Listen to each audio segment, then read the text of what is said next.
സാധാരണ എന്ന് പറഞ്ഞാൽ ഈ രത്നങ്ങൾ ചെയ്യുന്ന ജ്വല്ലറിക്കാരുടെ ഒരു ബിസിനസ്സാണ്. ജ്യോത്സ്യൻ്റെ ബിസിനസ് അല്ല. ജ്യോത്സ്യൻ രത്നം കൈകാര്യം ചെയ്യാൻ പാടില്ല. തെറ്റായ രത്നം ഉപയോഗിച്ചാൽ ദോഷവും, ശരിയായ രത്നം ഉപയോഗിച്ചാൽ വളരെ നല്ല ഫലമുണ്ടാവും. രത്നക്കല്ലുകൾ സർ, ഈ എല്ലാവരും എന്താ പറയുക, വളരെ പേടിയോടുകൂടിയും വളരെ ഇഷ്ടത്തോടു കൂടിയും ജ്യോതിഷന്മാർ പറഞ്ഞു, സാധാരണപ്പെട്ട ആൾക്കാർ പറഞ്ഞുള്ള അറിവാണ്, ചില രത്നങ്ങൾ ഭാഗ്യം കൊണ്ടുവരും, ചില രത്നങ്ങൾ ദോഷം കൊണ്ടുവരും. സർ, എന്താണ് അതിൻ്റെ അടിസ്ഥാനം? ഈ രത്നങ്ങളുടെ കാര്യം പറയുകയാണെങ്കിൽ വളരെ നല്ല ഫലങ്ങൾ ചെയ്യുന്നതാണ്. അതേസമയത്ത് തെറ്റായ രത്നങ്ങൾ നമ്മൾ ധരിച്ചാൽ വളരെ ദോഷഫലം ഉണ്ടാകും. അപ്പോൾ രത്നങ്ങൾ ധരിക്കുന്നതിന് മുമ്പിൽ നമ്മൾ ജാതകനെ ജ്യോതിഷിയെ കണ്ട്, രത്നത്തിനെ പറ്റി നല്ല അറിവുള്ള ജ്യോതിഷിനെ കണ്ട് ആ ജാതകം നോക്കിയിട്ട് വേണം രത്നങ്ങൾ കൊടുക്കാൻ. സാധാരണയായിട്ട് രത്നങ്ങൾ നമ്മൾ കൊടുക്കുന്ന സമയത്ത് ലഗ്നം 5, 9 ഇതാണ് കൊടുക്കുന്നത്. അപ്പോൾ ലഗ്നത്തിനോ ബലമുണ്ടോ, അല്ലെങ്കിൽ 5ാം ഭാവത്തിന് ബലമുണ്ടോ, അല്ലെങ്കിൽ 9ാം ഭാവത്തിന് ബലമുണ്ടോ, അത് നോക്കിയിട്ടാണ് നമ്മൾ കൊടുക്കുന്നത്. അപ്പോൾ ഈ രത്നങ്ങൾ തന്നെ നമ്മളെ മനുഷ്യന്മാരെ ശത്രു മിത്രങ്ങളുണ്ട്. അപ്പോൾ ഒരാൾ മേട ലഗ്നത്തിന് അദ്ദേഹത്തിന് ശുക്രൻ്റെ രത്നം കൊടുത്തു കഴിഞ്ഞാൽ ദോഷമാണ്. മേടലഗ്നം ചൊവ്വയുടേതാണ്. ശുക്രൻ എന്ന് പറഞ്ഞാൽ വേറൊരു ഗ്രൂപ്പിലുള്ള ആളാണ്. അപ്പോൾ അവർക്ക് ദോഷം ചെയ്യും. സാധാരണ ആൾക്കാർക്ക് ഡയമണ്ട് ധരിക്കാൻ വളരെ താല്പര്യം ഉണ്ടാകും. പക്ഷെ അവർക്ക് പറ്റാത്ത രത്നമാണെങ്കിൽ, ഇപ്പോൾ ഇടവ ലഗ്നമാണ്, ഡയമണ്ട് ധരിക്കാം. ശുക്രനാണ് ലഗ്നാധിപൻ. അപ്പോൾ ഈ ലഗ്നാധിപനെ നോക്കിയിട്ട് ചെയ്യണം. അല്ലെങ്കിൽ ആ ദശയുടെ പീരിയഡിൽ ചന്ദ്രനെ ലഗ്നമാക്കിയെടുക്കാം. എനിക്ക് ജനിച്ച സമയം അറിയില്ല, നമ്മൾ ചന്ദ്രനെ ലഗ്നമാക്കിയെടുക്കാം. എന്നിട്ട് ചന്ദ്രൻ്റെ ബലപ്പെടുത്തുന്ന ഏത് രാശിയിലാണോ ആ രാശി അതിനെ ബലപ്പെടുത്തും. അപ്പോൾ ഇത് നോക്കാതെ ചെയ്തു കഴിഞ്ഞാൽ ഗുണത്തിലേറെ ദോഷം ചെയ്യും. എനിക്ക് തന്നെ ഒരു അനുഭവം ഉണ്ടായിട്ടുണ്ട്. ഒരു വളരെ വലിയൊരു ബിസിനസ്സുകാരനാണ്. അദ്ദേഹത്തിൻ്റെ ബിസിനസ് വളരെ ഡൗണായി അങ്ങനെ പോയി, യാതൊരു രക്ഷയില്ല. ഞാൻ അസ്ട്രോവിഷൻ്റെ ഓഫീസിൽ വർക്ക് ചെയ്യുന്ന കാലത്താണ് കലൂരിൽ. അപ്പോൾ ഈ ബിസിനസ്സുകാരൻ എൻ്റെ അടുത്ത് വന്നു, ജാതകം നോക്കി. അദ്ദേഹം വലിയ നവരത്ന മോതിരം ഇട്ടിട്ട്, ഭയങ്കര നവരത്ന മോതിരം കയ്യിൽ, 4 ആൾ കാണാനുള്ള ഭാവത്തിലാണ് ഇട്ടിരിക്കുന്നത്. അപ്പോൾ ഞാൻ ജാതകം നോക്കിയ സമയത്ത് അദ്ദേഹത്തോട് പറഞ്ഞു, നമുക്ക് ഈ മോതിരം ഒന്ന് അഴിച്ചു വെക്കാൻ പറ്റുമോ? ഇത്രയും പൈസ കൊടുത്തെന്ന് പറയാൻ എനിക്കങ്ങനെ അഴിച്ചു വെക്കും. അപ്പോൾ ഞാൻ പറയും, അതല്ല കാര്യങ്ങൾ. ഈ രത്നങ്ങൾക്ക് ശത്രു മിത്രങ്ങളുണ്ട്. അപ്പം നമ്മൾ ധരിക്കുന്നത് എൻ്റെ ദേഹത്തിലാണ് നവരത്നം ധരിക്കുകയാണെങ്കിൽ ഈ നവരത്നം ഓപ്പൺ സെറ്റിംഗ് എന്ന് പറയും. മേലെയും താഴെയും ഓപ്പണായിട്ട്.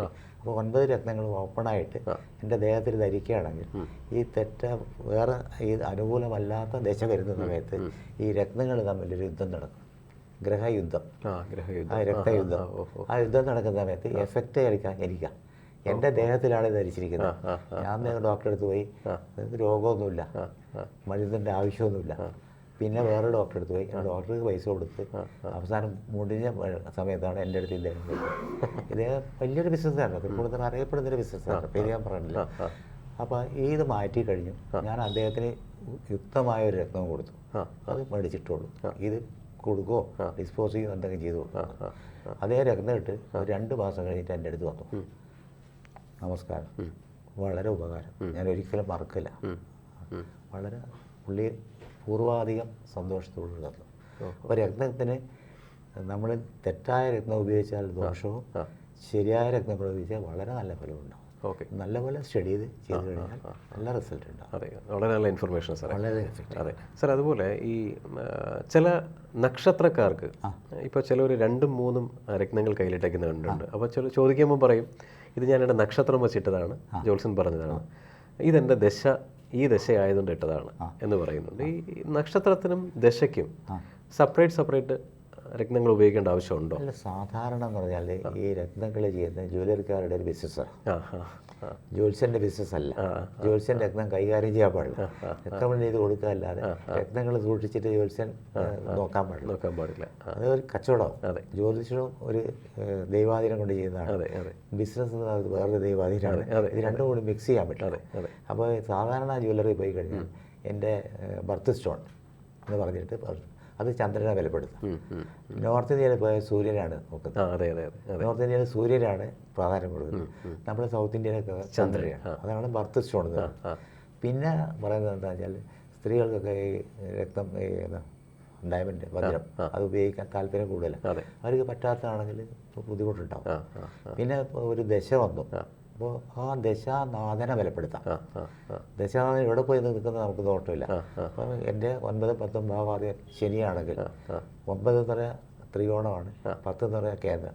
കേന്ദ്ര ത്രികോണത്തിൻ്റെ ആധിപത്യമുള്ള ഇടവലഗ്നത്തിന് കേന്ദ്ര ത്രികോണ ആധിപത്യം 9, 10 ഭാവാധിപനായ ശനിയെ ബലപ്പെടുത്തി കഴിഞ്ഞാൽ എൻ്റെ ഭാഗ്യവും കർമ്മവും തെളിയും. അപ്പം പൊതുവിൽ ആളുടെ ധാരണയുണ്ട് ശനി വളരെ കുഴപ്പക്കാരാണ്, ശുക്രൻ വളരെ നല്ലതാണ്, എല്ലാ ഗ്രഹങ്ങളും നല്ലതാണ്. പക്ഷെ അത് നോക്കിയും കണ്ടും വേണ്ടി നമ്മൾ ചെയ്യണം. അപ്പോൾ ഈ നക്ഷത്രങ്ങൾക്ക് വേണ്ടി സെപ്പറേറ്റ് ഇതില്ല? ഇല്ല ഇല്ല ഇല്ല. ദശാ പീരീഡുകളിൽ മാത്രമാണ്, ദശാകാലങ്ങളിൽ ചേഞ്ച് ചെയ്യുന്ന വരുന്നതനുസരിച്ചിട്ട് നമ്മൾ അത് പ്രത്യേകം എഴുതി കൊടുക്കുകയും വേണം. ഇന്ന് ഈ ദശ എന്ന സമയം തീരുന്നുണ്ട്, ആ സമയത്ത് ഈ രത്നം മാറ്റണം. Okay okay. അപ്പോൾ ജീവിതകാലം മൊത്തം അത് ഉപയോഗിക്കാൻ പറ്റില്ല? ജീവിതകാലം മൊത്തം ഉപയോഗിക്കുന്നതാണ് 1, 5, 9. 1, 5, 9. 1 ഞാനാണ്, വ്യക്തിയാണ്. 5 അദ്ദേഹത്തിൻ്റെ പൂർവ്വമുണ്ടിയാണ്, 9 അദ്ദേഹത്തിൻ്റെ ഭാഗ്യമാണ്. ഇതുണ്ടെങ്കിൽ എല്ലാം ഉണ്ടാവും. അത് ലൈഫ് ലോങ്. അത് അതിൻ്റെ ടൈമൊന്നുമില്ല, ജീവിതകാലം മുഴുവൻ. ആ കല്ല് കേട് വരുന്നവരെ അതേമാതിരി ആ കല്ല് മാറ്റി വേറൊരു കല്ല് മേടിച്ചിട്ട് കേട്. സാർ, അതുപോലെ ഈ കല്ലിൻ്റെ ഇപ്പോൾ ഒരുപാട് സ്റ്റോണുകൾ പല മാർക്കിൽ നിന്ന് ലഭിക്കുന്നുണ്ട്. First quality, second quality, third quality എന്ന് പറഞ്ഞിട്ട്. ഒരു ക്യാരറ്റിന് 2500 രൂപ മേടിക്കുന്നവരുണ്ട്, ഒരു ക്യാരറ്റിന് 20,000 മേടിക്കുന്നവരുണ്ട്. അപ്പോൾ ഇതിൻ്റെയൊക്കെ പ്രായോഗികത, അതായത് ഇതൊക്കെ സത്യമാണോ? ഇങ്ങനെ ഈ പറയുന്ന കല്ലിപ്പം എമൗണ്ട് കുറഞ്ഞ കല്ലാണെന്നുണ്ടെങ്കിൽ അതിന് ഫലം കുറയുമോ? അല്ല, കല്ലിന് ക്വാളിറ്റി നോക്കണം. അത് കല്ല് ടെസ്റ്റ് ചെയ്യുന്ന ലാബുണ്ട്, ട്രിവാൻഡ്രത്തൊക്കെ ലാബുണ്ട്. ആ ലാബിൽ കൊണ്ടുപോയി ടെസ്റ്റ് സർട്ടിഫിക്കറ്റ് കിട്ടും. ഇത് ക്വാളിഫൈഡ് ആണ്, ഇത് നല്ല ഉപയോഗിക്കാൻ പറ്റുന്നതാണ്. അപ്പോൾ നമ്മൾ രക്തം മേടിക്കുന്ന സമയത്ത് ഈ ടെസ്റ്റ് സർട്ടിഫിക്കറ്റുള്ള രക്തമേ മേടിക്കാൻ പാടില്ല, അല്ലെങ്കിൽ ഡ്യൂപ്ലിക്കേറ്റ് ഇഷ്ടം മാതിരി ഉണ്ട്.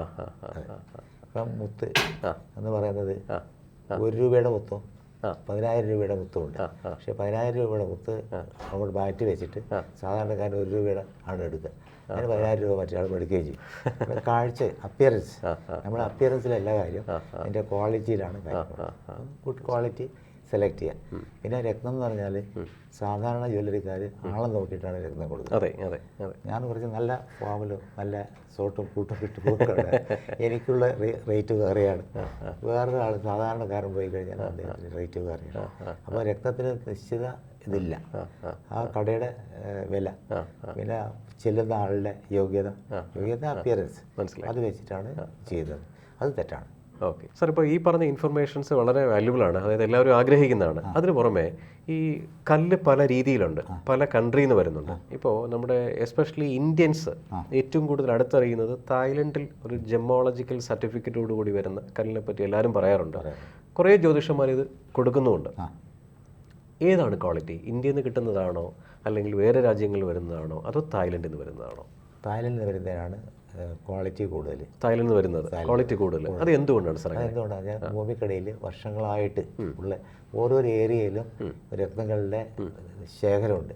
അപ്പോൾ തായ്ലൻഡിൽ ശേഖരിക്കുന്ന, തായ്ലൻഡിലെ ഭൂമിക്കടിയിൽ നിന്ന് കുഴിച്ചെടുക്കുന്ന ആ രത്നങ്ങൾക്കാണ് കൂടുതൽ വാല്യൂ ഉള്ളത്, കൂടുതൽ റിസൾട്ട് ഉള്ളത്. പക്ഷെ തായ്ലൻഡാണെന്ന് പറഞ്ഞിട്ട് രാജസ്ഥാനിലെ കല്ല് കൊടുത്തിട്ട് കാര്യമില്ല. തായ്ലൻഡാണെന്നുള്ള ആ സർട്ടിഫിക്കറ്റ് മാത്രമേ ഉപയോഗിക്കൂ. അപ്പോൾ അവിടെ പോകുന്നവർ അവിടെ നിന്ന് മേടിച്ചുകൊണ്ട് വന്നു കഴിഞ്ഞാൽ അതിൻ്റെ ഫലം കൂടുതലാണ്. ഈ അതുപോലെ തന്നെ നമ്മുടെ ചില സ്റ്റോണ്, ഫോർ എക്സാമ്പിൾ ഈ യെല്ലോ സാഫയർ, അല്ലെങ്കിൽ നമ്മുടെ മരതകം. ഈ മരതകം എന്നൊക്കെ പറഞ്ഞാൽ അതിൻ്റെ ഡാർക്ക് കൂടുതലാണ് ആൾക്കാർ പ്രിഫർ ചെയ്യുന്നത്. ഡാർക്ക്നെസ് കുറഞ്ഞതിന് ആൾക്കാർ എടുക്കുന്നില്ല. ഇതിന്റെ ഫലം കുറഞ്ഞതാണ്, ഫലം കൂടുതലാണ് കാഴ്ചയിൽ ഇതാണെങ്കിലും. കാരണം നമ്മൾ ഈ കല്ല് ഉപയോഗിക്കുന്നതിൻ്റെ പ്രധാന ലക്ഷ്യം ഓപ്പൺ സെറ്റിംഗ് എന്ന് പറഞ്ഞു, അടിവശം ഓപ്പണാണ്. സൂര്യപ്രകാശം കല്ലിൽ കൂടി കടന്നു വന്നിട്ട് ആ കല്ലിൽ കൂടി വരുന്ന ആ എനർജി നമ്മളെ ബോഡിയിൽ സർക്കുലേറ്റ് ചെയ്യും. ആ എനർജി നമ്മളെ ബ്ലഡ് സർക്കുലേഷനിൽ ചേഞ്ചസ് വരും. അപ്പോൾ നമ്മൾ തിങ്കിങ്, ഇപ്പോൾ പഠിക്കാത്തൊരു കുട്ടിക്ക് നമുക്ക് എമറാൾഡ് കൊടുക്കുക, ബുധന് കൊടുക്കുകയാണ്, കുട്ടി പഠിക്കുന്നില്ല, രക്ഷയില്ല, അതിൻ്റെ ബുധനെ ബലപ്പെടുത്തും. നമ്മൾ 1, 5, 9 നോക്കിയിട്ട് ബുധനെ ബലപ്പെടുത്തും, അല്ലെങ്കിൽ ബുധദശയാണെങ്കിൽ ബുധനെ ബലപ്പെടുത്തി കഴിഞ്ഞ് കഴിഞ്ഞാൽ ഈ എനർജി വന്നിട്ട് ഇത് കയറിയിട്ട് നമ്മുടെ സർക്കുലേഷനിൽ ചേഞ്ച് വരും. ഈ കുട്ടിക്ക് പോസിറ്റീവ് തിങ്കിങ് വരും. നമ്മൾ ഏത് കാര്യത്തിനും ഒരു പഠിക്കാത്തൊരു കുട്ടീനെ പഠിപ്പിക്കാൻ നമുക്ക് അനുഭവം കൊണ്ട് പറയുകയാണ്, വളരെ നല്ല റിസൾട്ടാണ്. നോക്കി കൊടുത്തു കഴിഞ്ഞാൽ വളരെ നല്ല റിസൾട്ട്. ലൈറ്റ് കളറാണ് എപ്പോഴും നല്ലത്. പക്ഷെ അത് വളരെ, സാറ് ഇന്ന് പറഞ്ഞ ഈ ഒരു ഇൻഫർമേഷൻ വളരെ വലുതാണ്. അതായത് ഈ ഞാനും അറിഞ്ഞിട്ടുണ്ടായിരുന്നത്, അതായത് ഈ കോസ്മിക് എനർജി നമ്മുടെ ഈ കല്ലുകളിലേക്ക് അടിക്കുകയും നമ്മുടെ ശരീരത്തിലേക്ക് അത് പാസ് ചെയ്യുകയും നമുക്ക് ടോട്ടലി ഒരു പോസിറ്റീവ് എനർജി ഉണ്ടാക്കുകയും നമ്മുടെ ബുദ്ധിവികാസം കൂടുകയും ചെയ്യുമെന്ന് പറയുന്നു. പക്ഷേ ഈ ഡാർക്ക് കല്ലാണ് ആൾക്കാർ ഏറ്റവും കൂടുതൽ പ്രൊമോട്ട് ചെയ്യുന്നത്. ഈ ഡാർക്ക് കല്ലിടുന്ന സമയത്ത് അതിൻ്റെ റിയാക്ഷൻ ഡിഫറെൻ്റ് അല്ലേ? ഫലം കുറവാണ്. പക്ഷെ എന്നിട്ട് ഇപ്പോൾ പ്രൊമോട്ട് ചെയ്യുന്നത് കൂടുതൽ മാർക്കറ്റിൽ ഡാർക്ക് കല്ലാണ്. ബിസിനസ് അല്ലേ? Okay okay. അപ്പോൾ നമ്മൾ ശരിക്കും ഇവരോട് സജസ്റ്റ് ചെയ്യേണ്ടത് ലൈറ്റ് ആയിട്ടുള്ള ബീയിങ് ആൻ അസ്ട്രോളജർ നമ്മളെപ്പോഴും ഈ വ്യക്തിക്ക് ഗുണമുള്ള കാര്യങ്ങൾ മാത്രമേ ചെയ്യാൻ പാടുള്ളൂ. Okay okay. പിന്നെ അസ്ട്രോളജേഴ്സിന് ഒരു പ്രത്യേകതയുണ്ട്, കല്ലും അസ്ട്രോളജിയും കൂടെ ഒന്നിച്ച് കൊണ്ടു നടക്കരുത്. ഓക്കെ. പിന്നെ വേറൊരു അസ്ട്രോളജർക്ക് വേണ്ടത് ഇന്ന സ്ഥലത്ത് പോയി മേടിക്കുക എന്ന് പറഞ്ഞാൽ കമ്മീഷൻ മേടിക്കരുത്. നമ്മൾ അസ്ട്രോളജി ചെയ്യുന്നത് തന്നെ ഒരാളെ നന്നാക്കാൻ വേണ്ടിയാണ്. അതിനടുത്ത് കമ്മീഷൻ കൂടി പോയി മേടിച്ച് കഴിഞ്ഞാൽ അസ്ട്രോളജി ഓണസ്റ്റ് ആയിരിക്കണം. കല്ല് കച്ചവടം ചെയ്യാൻ പാടില്ല, കല്ല് എഴുതി കൊടുക്കുക. ഞാനങ്ങനെയാണ് ചെയ്യാറ്. ശരി, സന്തോഷം. അപ്പോൾ ഈ ലൈറ്റ് ആയിട്ടുള്ള കളേഴ്സ് മാത്രമേ ഉപയോഗിക്കാവൂ, അതിനാണ് ഫലം കൂടുതൽ. ഓക്കെ, സന്തോഷം സാർ. ഈ കല്ലുകളുടെ വിശകലനം, അതായത് ഏത് കല്ല് ഉപയോഗിക്കാം, എത്ര ക്യാരറ്റ് ഉപയോഗിക്കാം, ക്വാളിറ്റി എന്താണ്, ഏത് കൺട്രിയിൽ നിന്ന് ഉപയോഗിക്കാം, ഈ നക്ഷത്രക്കാർ ഉപയോഗിക്കേണ്ട എന്ന് പറയുന്നത് വളരെ നല്ലൊരു ഇൻഫർമേഷനാണ്. ഓരോ ദശാകാലങ്ങളിൽ കല്ലുകൾ അനുയോജ്യമായ കല്ലുകൾ ഉപയോഗിക്കാം. ഒരു കാര്യം കൂടി പറയണം, ഈ കല്ലുകൾ ഉപയോഗിക്കുന്നത് ഈ പുരുഷന്മാർക്ക് റൈറ്റ് സൈഡിൽ കൂടിയാണ് എനർജി കയറുന്നത്, സ്ത്രീകൾക്ക് ലെഫ്റ്റ് സൈഡിൽ കൂടിയാണ്. പിന്നെ ഓരോ കല്ലിനും നമ്മളെ ഇതുപോലെ ഓരോ കല്ലിനും ഓരോ വിരലുണ്ട്. ഇൻഡെക്സ് ഫിംഗർ എന്ന് പറഞ്ഞാൽ യെല്ലോ സഫയർ, മഞ്ഞപുഷ്യരാഗം.